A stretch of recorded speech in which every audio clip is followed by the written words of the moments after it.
20 хоног эдийн засаг байх болно. 3 жилийн өмнө Өөр гэдгийг өглөг гэдэг үгээр шилжүүлээд байгаа.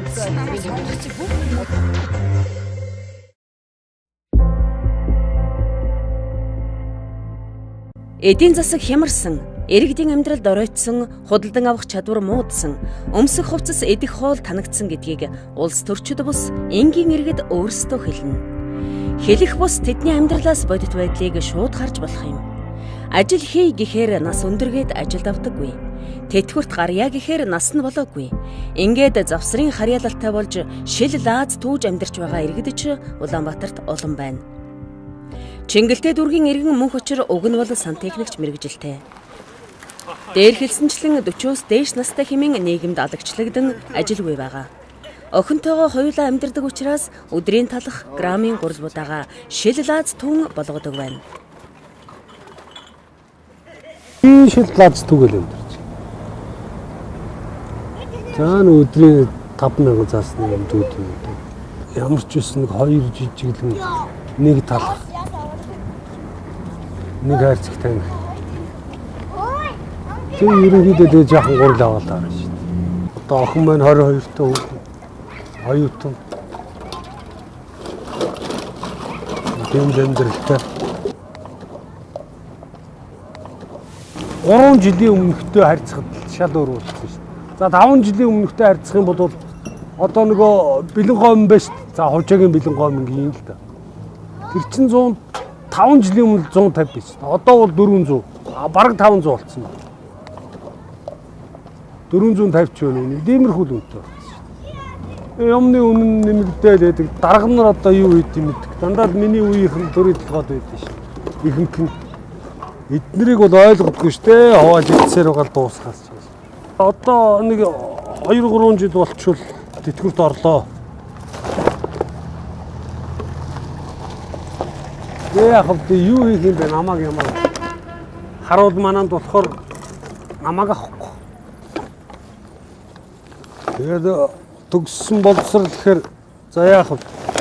Техником төгссөн үндэ. Гэтэл 2012-оос 2014 онд засгийн газрын эрхийг авч ажиллаж байсан Алтан хуйг дарга эдийн засгийг эрчимжүүлэх чиглэлээр маш олон ажил хийсэн хэмээн өөрийгөө магтаж суусан үе саяхан. Гэтэл бодит байдлыг гэрчлэх иргэдийн амьдрал өнөөдөр ямар байгааг, ямар хэмжээнд байгааг захын иргэн харж болохоор байна. Түүний хэлж байсан үгийг иргэн саная. Ер нь дэлхийн эдийн засаг хямарч нөөцний орлого буурсан хүнд хэцүү нөхцөлтэй байсан ч гэсэн бид нар хоёр зөв бодлого явуулж хамтарч ажилласны хүчинд 200 гаруй мянган ажлын байрыг бол хадгалж чадлаа.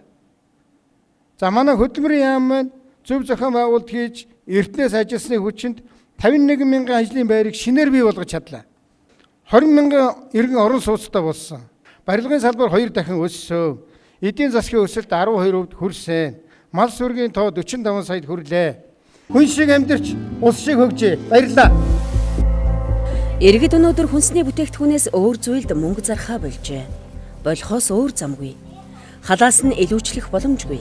Зарцуулж байгаа ганц зүйл хүнсээч бэлэн мөнгөөр авах боломжгүй зээл тавьж, дэлгүүрийн лангуу эргэлтийн бараагаа авч чадахгүй хүндрэл үүсээд удаж байгааг худалдаа эрхлэгчид хэлж байна. Өрийн хар дансны дэвтэр хэд хэдээрээ байх ч өнөөдөр асуудал биш болжээ. Одоо энэ өдөрт бол 17 дахь зарна. Тэгэл 17 дахь нь хонхоор бол тэгэл солиулах мөлөөлөх гэж янз бүрийн гуух барих одоо янз бүрийн асуудал гарна. Худалдаа авах чадвар маш муу. Одоо тэгээд ямар ч хэлсэнд нөгөө авдаг талах өдөр тутмын тэр нөгөө амьдралд нь хэрэгцээтэй бүх зүйл нь бас нөгөө тэр ард түмний минь одоо цалин тэтгэвэр авдаг улсууд аюу хүнд тусч байгаа. Ягаад гэвэл юмны өмнө нэмэгдсэн. Тэр утгаараа улсууд ихэнх голдуу зээлэр ус юмыг авахыг бас хүсдэг. Иргэд ер нь ядуурч юм дөө. Ер нь цаагаараа бол ер нь ядарсан одоо бас хэцүүлэх. Зарим нь одоо хоолны махгүй л гэх, зарим нь шүн хүүхэд үлээд кашны мөнгө, сүүний мөнгө байхгүй л гэх. Тэгээд яг зээлч хоолно л та биднээс. Тэгээд ийм өрийн данс ингээд нээсэн юм дэвтэр байдаг. Тэгээд цалингаас цалингийн хооронд бас цалин хөрөлцөхгүй тийм улсууд олон хүүхдээ айд өрхүүд бас яг өгөхгүй байхын аргагүй. Яг тэгвэл ард түмэн одоо амьдрал нь маш хэцүү учраас бид нар одоо бас яахын аргагүй өхөөс аргагүй болдог. Одоо тэгээ энэ дээрээ суугаад Улаанбаатар орё, хот руу явъя. Одоо ямар ч байсан нэг багшийн дээд хүрэх автобусны мөнгө байхгүй. Та надаа 200 сас өгөөч, 500 сас өгөөч гэж гоош.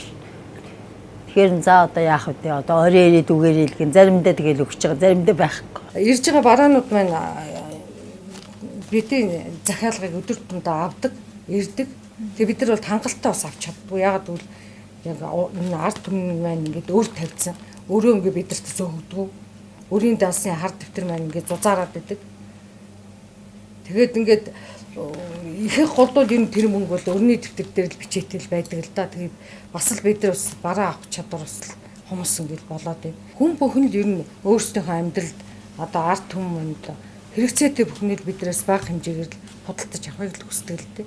Орлого бол ер нь гайгүй байсан л да. Одоо 4 жилийн өмнө бол ер нь тэгээд хүн ер нь сонгосон юм аа авдаг.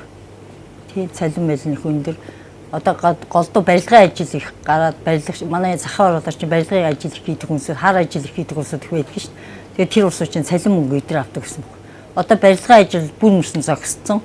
Одоо бараг л сургуулаа хүүхдүүд явал хандуугтэр голдуу хандуугтэр микрол амьдэр чинь да. Жишээлбэл одоо өнөө цувын илэг гэ бодоход тухайн тэр айл тэг чин 100 г-ийн тос бол 150 г-ийн тос авч ингээл нэг өдрийн л ерөөсөө хоолоо ингээл болох төдийл авч байгаа. Нийлүүлэлтээ хийж байгаа. А бүтнээр нь ингээ аваад хэрэглэе тэр тухайн хүнд өшөө дахиад одоо гурдлаа авъя, будаага авъя. Одоо төмсөө авъя ч гэдэг юм уу, луунгаа нэг ширхэг луун төмсөө авъя ч гэдэг юм. Ингээл нэг 2000 төгрөг бариад ороод ирэх чинь бүх юмаа нэг оройнхоо хоолыг авъя гэсэн зорилготой л орж ирдэг.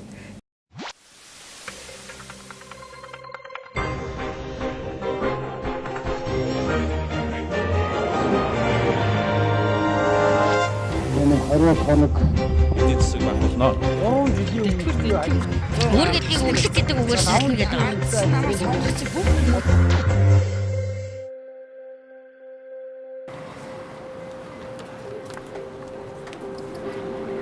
Ажилгүйдэл энэ үгнүүдээр нийгэмд ноёлжээ.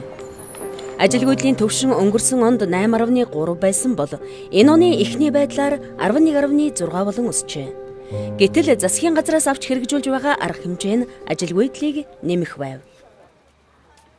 15%-аар төрийн албаныхны цомгтгол бол засгийн газраас тэртээ дэргүү өгсөн байгаа чиглэл. Их хурл энэ чиглэлээр бол засгийн газар хийгсэн зүйлээ үргэлжлүүлээд явуулна гэвэл бид нар бол засгийн газар үргэлжлүүлээд явуулна. Тэгвэл төрөөс хэрэгжүүлсэн энэ бодлогын ач тус иргэдэд яаж нөлөөлөв? Ажилгүйчүүдийн эгний улам хүрээгээд хэлж ядуусын тоо өссөн байна. За виужээр насаар амжир улсад бол одоо 32 жил ажилласан. За сүүлийн нэг 5 жил бол одоо өрхийн эмнэлэг жингэлтэй дүүргийн хүнтэй. Жингэлтэй дүүргийн гараанд өрхийн эмнэлэг хорооч нь жижүүртэй байдаг. Өрхийн эмнэлгийн жижүүр жолооч жижүүрээр ажиллаж байсан. Өөрөөр 5 жил ажилласан. Тэгээ сая тэгсэн 5 сарын 15-нд гинтгэний өдөр гэрээ харуултаа болгоно. Тэгээд бидний шууд алаад ажиллаж. Тэгээд харуулаад орчиж байгаа. Тэгээд гэрээ харуултаа болохоор гэрээ харуулын албанд бидний насны хүмүүс ажиллахгүй. Та гараад гэж. Тэгэхээр тэгээд бидэрт за халагдсан гэнт халагдсны тэтгэмж олох уу бидний ажлын ажиглахад тийм байхгүй.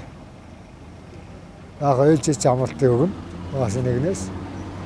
Тэгээд тэр даатгал дээр очиж даатгалаас юм олдсон мэдэхгүй төсөөл аваа. Ийм юм байсан. Амьдрал одоо бол ямар ч аргагүй л болж байгаа. Одоо тэр хүүхдүүдийн гарал харж өөр ямар ч орлого байхгүй.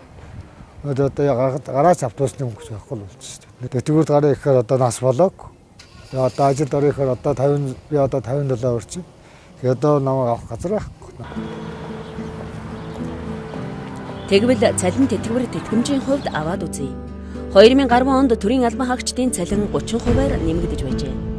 Ингэж нэмэхдээ албан тушаалын цалингийн сүлжээ жишг хэмжээг жигд нэмж төрийн албан хаагчдын дундаж цалин 415 мянган төгрөгт хүрсэн байна.